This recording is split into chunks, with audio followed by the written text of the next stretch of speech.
ابھی جو 190 million pound کا کیس لگا ہوا ہے، بوگس کیس ہے، پیسے سپریم کورٹ میں پڑے ہوئے تھے، سارا ٹوپی ڈرامہ ہے یہ. کسی کو آپ پکڑ رہے ہیں تو آپ کو وہ سامنے جو ہے نا پی ایم سیکرٹریٹ خاندان کو پکڑے.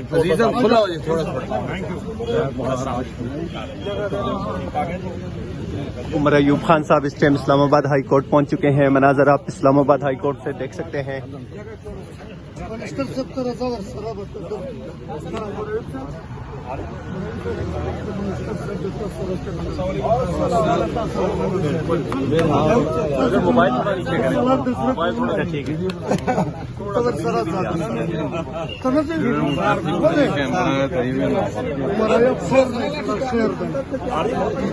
کوئی بات نہیں. السلام علیکم. ماشاء اللہ. ابھی ہم اپنا لیڈرانوں قوم عزت بھی کرے گا، خود بھی کرے.